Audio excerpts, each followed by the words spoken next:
ಪ್ರೀತಿಯ ಮಕ್ಕಳೇ, ಇವತ್ತು ನೀವು ಹೋದ ಮರುದಿನ ಎನ್ನುವಂತಹ ಪದ್ಯ.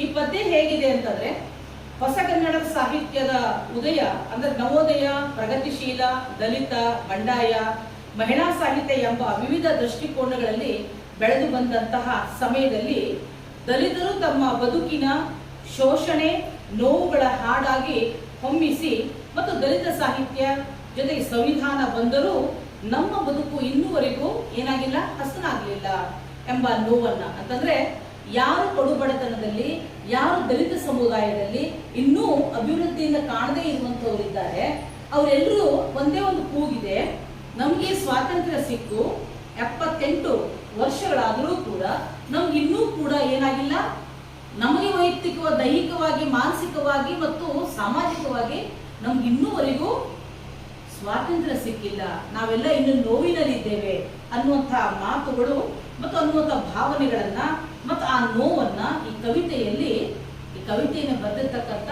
ಡಾಕ್ಟರ್ ಚನ್ನಣ್ಣ ವಾಲಿಕಾರ್ ಅವರು ತಮ್ಮ ದಲಿತರ ನೋವನ್ನ ತಮ್ಮ ಬಂಡಾಯದ ಕವಿಗಳಾಗಿ ಗುರುತಿಸಿಕೊಂಡಿರ್ತಕ್ಕಂಥ ಇವರು ಈ ಒಂದು ಕವಿತೆಯ ಮೂಲಕವಾಗಿ ನಿಮಗೆ ಹೊರಹೊಮ್ಮಿಸಿದ್ದಾರೆ. ಏನ್ ಹೇಳಿದ್ದಾರೆ ಹಾಗಾದ್ರೆ ಅಂತಂದ್ರೆ, ನಮ್ಮ ಸಂವಿಧಾನ ಶಿಲ್ಪಿ ಡಾಕ್ಟರ್ BR ಅಂಬೇಡ್ಕರ್ ಅವರು ಸಂವಿಧಾನ ರಚನೆ ಮಾಡಿದ್ರು. ಸಂವಿಧಾನಕ್ಕೆ ನಾವೆಲ್ಲರೂ ಬದ್ಧರು, ಸಂವಿಧಾನದ ಅಡಿಯಲ್ಲಿ ನಾವೆಲ್ಲ ಒಂದೇ ಎನ್ನುವಂತ ಮಾತನ್ನ ಹೇಳಿದ್ರು. ಅವರು ಈಗ ದಿವಂಗತರಾದರು. ಆದ್ರೆ ದಲಿತರ ಬದುಕು ಹೇಗಾಗಿದೆ ಅಂದ್ರೆ, ಅವರು ಹೋದ ಮೇಲೆ, ಡಾಕ್ಟರ್ BR ಅಂಬೇಡ್ಕರ್ ಅವರು ನಮ್ಮನ್ನ ಬಿಟ್ಟು ಹೋದ ಮೇಲೆ ನಮ್ಮ ಸ್ಥಿತಿ ಏನಾಗಿದೆ ಅನ್ನುವಂತ ಒಂದು ವಾಸ್ತವಿಕ ಚಿತ್ರಣವನ್ನ ನಮ್ಮ ಮುಂದೆ ಡಾಕ್ಟರ್ ಚನ್ನಣ್ಣ ವಾಲಿಕಾರ್ ಅವರು ಬಿಚ್ಚಿಟ್ಟಿದ್ದಾರೆ. ಏನ್ ಬಿಚ್ಚಿಟ್ಟಿದ್ದಾರೆ ಅಂತಂದ್ರೆ, ಇದನ್ನ ಗಮನಿಸಿ ಮಕ್ಕಳೇ. ನೀ ಹೋದ ಮರುದಿನ ಮೊದಲಂಗೆ ನಮ್ ಬದುಕು, ಹಾಗ್ಯಾದೋ ಬಾಬಾ ಸಾಹೇಬ, ನಿನ್ನಂಗ ದುಡಿದವರು ಕಳಕಳಿಯ ಪಡುವವರು ಇನ್ನೂ ತನ ಬರಲಿಲ್ಲ ಒಬ್ಬ. ಪ್ರತಿನಿತ್ಯ ಎದ್ದಾಗ ನಮ್ ಸುದ್ದಿ ಸಂಭ್ರಮವು, ಕೇಕುವುದು ತಪ್ಪಿಲ್ಲ ನಮಗ, ಹೋದಲ್ಲ ಮೇಲವರ ಆಟಗಳು, ಉರಿ ಹಚ್ಚಿ ಬಿಡುತ್ತಾರೆ ಒಳಗ. ಎಲ್ಲಿ ಕೇಳಿದರಲ್ಲಿ ಬೂಟು ಗಾಲಿನ ಸದ್ದು, ತರತರದ ನೋವುಗಳು ನಮಗ, ತಮ್ಮಂಗೆ ಇರದಿದ್ರೆ ತಲೆ ಕಡಿದು ಹಾಕುವರು, ಹೆಸರಿಗೆ ಸ್ವಾತಂತ್ರ್ಯ ನಮಗ. ಕೈಕಾಲು ಕಿವಿ ಮೂಗು ಮೈ ಮನಸ್ಸು ತಲೆ ಕಣ್ಣು ಪಡಕೊಂಡ ಬರಡು ಗಿಡ ನಾವು, ಮೈ ತುಂಬ ಮನ ತುಂಬ ಸಿಕ್ಕವರ ಮುಖ ಮುದ್ರೆ, ಚೀರಾಟ ಹಾರಾಟ ಸಾವು.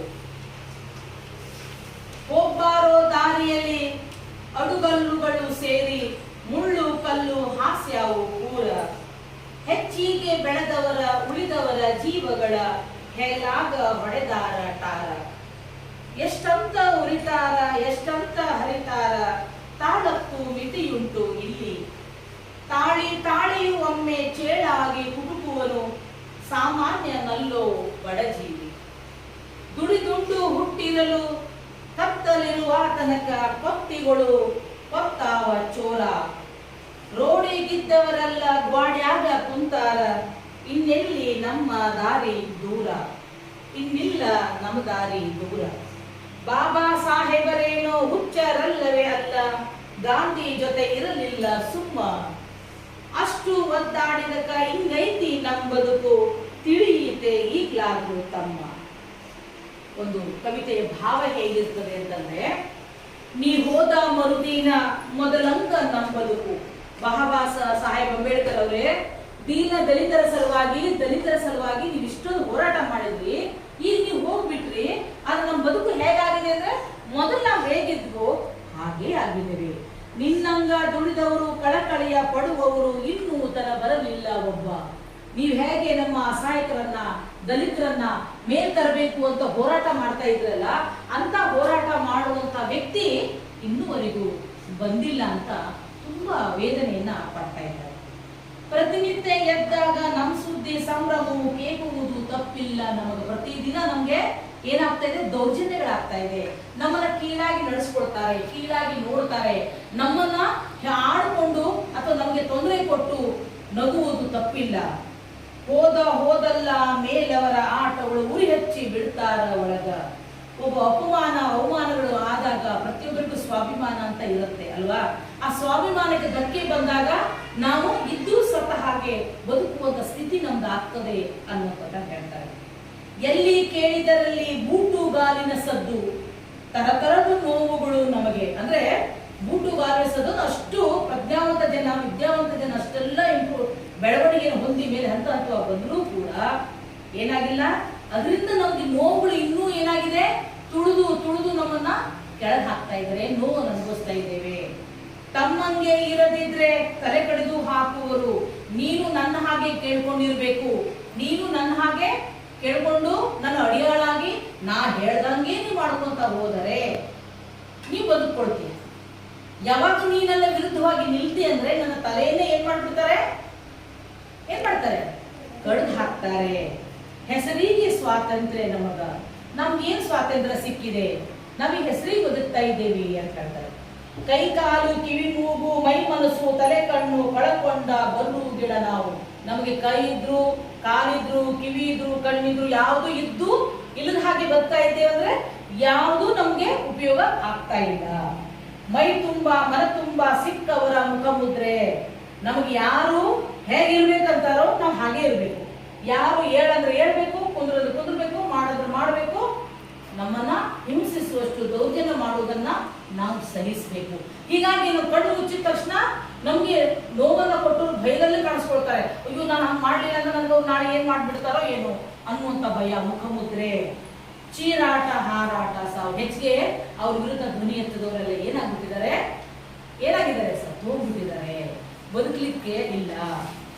ಹೋಗ್ಬಾರೋ ದಾರಿಯಲ್ಲಿ ನಾವೆಲ್ಲ ಅಡ್ಡಾಡುವಂತ ದಾರಿ ಒಳಗೆ ಅಡಗಲ್ಲುಗಳು ಸೇರಿ ಮುಳ್ಳು ಕಲ್ಲು ಹಾಸ್ಯ ಅವು ಪೂರ. ನಮ್ಗೆ ಯಾರು ಟಾರ್ ರೋಡ್ ಮಾಡ್ಕೊಡ್ಲಿಲ್ಲ. ಸುರಕ್ಷಿತವಾಗಿ ಹೋಗಿ ಸುರಕ್ಷಿತವಾಗಿ ಬರ್ಲಿಕ್ಕೆ ನಾವು ಹೋಗುವಂತ ಪ್ರತಿಯೊಂದು ಜಾಗದಲ್ಲೂ ಕೂಡ ಏನಾಗಿದೆ, ಒತ್ತಡ ಇದೆ, ನೋವಿದೆ, ಸಂಕಟ ಇದೆ. ಮತ್ತು ನಮ್ಮ ಎಲ್ಲಾ ಕೆಲಸ ಕಾರ್ಯಗಳು ಅಡ್ಡಡ್ಡ ಆಗುವಾಗ ಅಂದ್ರೆ ನಮ್ಗೆ ಅಷ್ಟು ಸುಲಭವಾದಂತ ಸರಳವಾದಂತ ಮಾರ್ಗ ಇಲ್ಲ. ಹೆಚ್ಚಿಗೆ ಬೆಳೆದಾರ ಉಳಿದಾರ ಜೀವಗಳ ಹೆಗಲಾಗ ಹೊಡೆತಾರ ಟಾರ. ಹೆಚ್ಚಿಗೆ ಏನಾದ್ರು ಅವ್ರಿಗಿಂತ ನಾವು ಹೆಚ್ಚಿಗೆ ಬೆಳೆದು ಬಿಟ್ರೆ ನಮ್ಮನ್ನ ಏನ್ ಮಾಡ್ಬಿಡ್ತಾರೆ, ಮುಗಿಸ್ಬಿಡ್ತಾರೆ.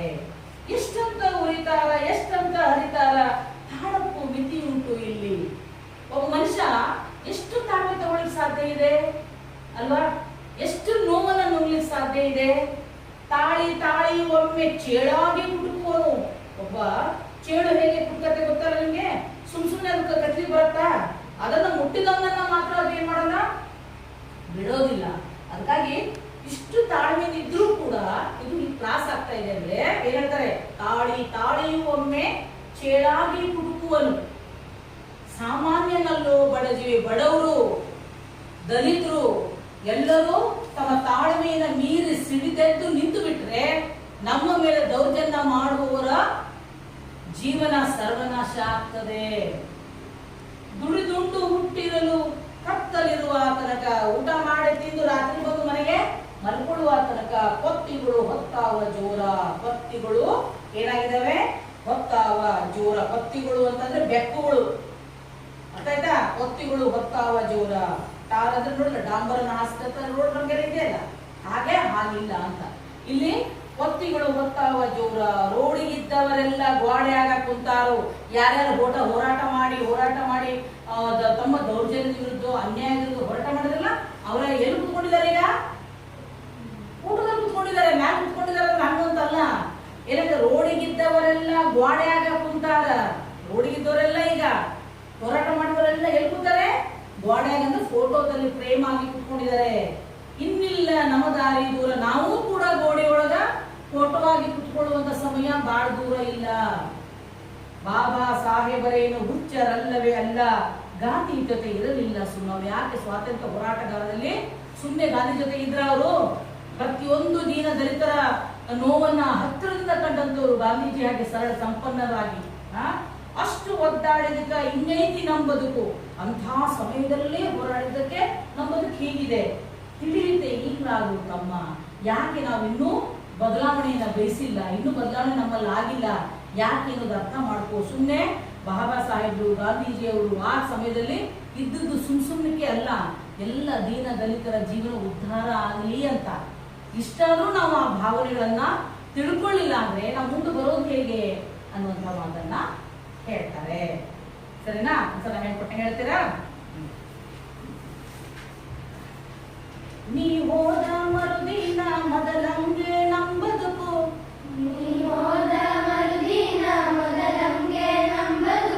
ಹಾಗ್ಯಾದೋ ಬಾಬಾ ಸಾಹೇಬ,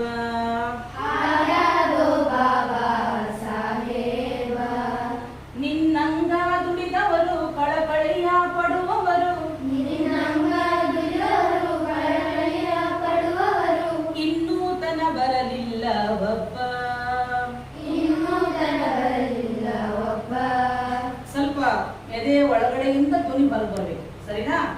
ನೀ ಹೋದ ಮರುದಿನ ಮೊದಲಂಗೆ ನಮ್ಮ ಬದುಕು,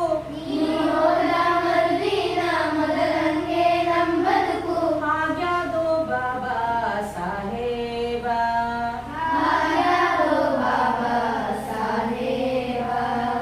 ನಿನ್ನಂಗ ದುಡಿದವರು ಕಳಕಳಿಯ ಪಡುವವರು, ಇನ್ನೂ ತನ ಬರಲಿಲ್ಲ ಒಬ್ಬ.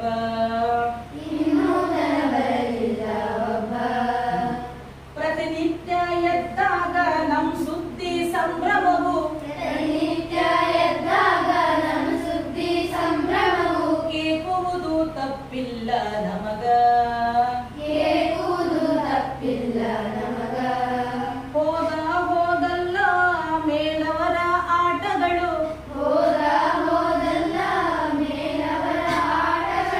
ಉರಿ ಹಚ್ಚಿ ಬಿಡುತ್ತಾರೆ ಒಳಗ, ನೀ ಹೋದ ಮರುದಿನ ಮೊದಲಂಗೆ ನಮ್ಮ ಬದುಕು, ಹಾಗ್ಯಾದೋ ಬಾಬಾ ಸಾಹೇಬ.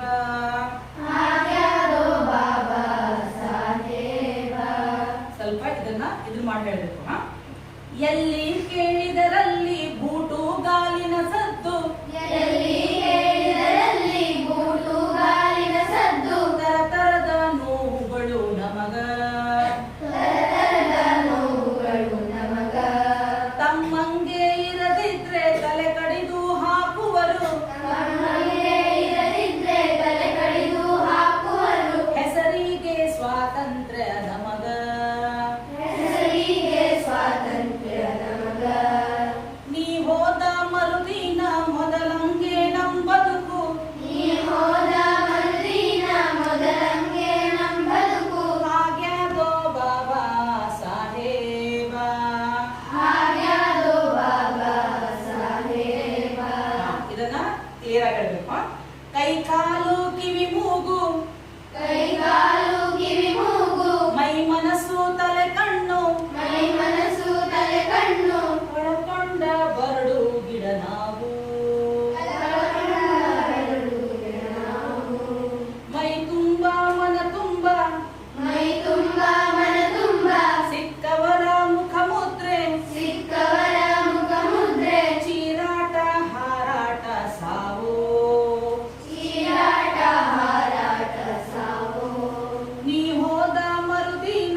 ತಮ್ಮ. ಗಾಂಧಿ ಜೊತೆ ಇರಲಿಲ್ಲ ಸುಮ್ಮ. ಅಷ್ಟು ಒದ್ದಾಡಿದಕ್ಕೆ ಅಷ್ಟು ಒದ್ದಾಡಿದಕ್ಕೆ ಅಷ್ಟು ಒದ್ದಾಡಿದಕ್ಕೆ ಅಷ್ಟು ಒದ್ದಾಡಿದಕ್ಕೆ ಹಿಂಗೈತೆ ನಮ್ ಬದುಕು ಹಿಂಗೈತೆ ನಮ್ ಬದುಕು.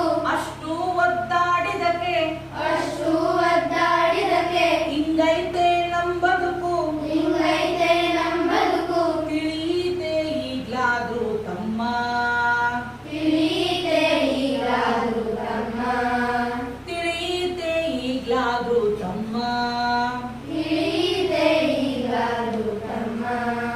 ನೀ ಹೋದ ಮರುದಿನ ಮೊದಲಂಗೆ ನಮ್ ಬದುಕು ನೀ ಹೋದ ಮರುದಿನ ಮೊದಲಂಗೆ ನಮ್ ಬದುಕು. ಹಾಗ್ಯಾದೋ ಬಾಬಾ ಸಾಹೇಬ. ಹಾಗ್ಯಾದೋ ಬಾಬಾ ಸಾಹೇಬ. ನಿನ್ನಂಗ ದುಡಿದವರು ಕಳಕಳಿಯ ಪಡುವವರು ನಿನ್ನಂಗ ದುಡಿದವರು ಕಳಕಳಿಯ ಪಡುವವರು. ಇನ್ನೂ ತನ ಬರಲಿಲ್ಲ ಒಬ್ಬ. ಇನ್ನೂ ತನ ಬರಲಿಲ್ಲ ಒಬ್ಬ. ಮಕ್ಕಳೇ, ಈ ಹಾಡು ನಿಮ್ಗೆ ಅರ್ಥ ಆಯ್ತಲ್ವಾ? ಇದನ್ನ ರಾಗಬದ್ಧವಾಗಿ ಇನ್ನೂ ಚೆನ್ನಾಗಿ ಹಾಡೋದನ್ನ ರೂಢಿಯನ್ನು ಮಾಡ್ಕೊಳ್ಳಿ. ಸರಿನಾ?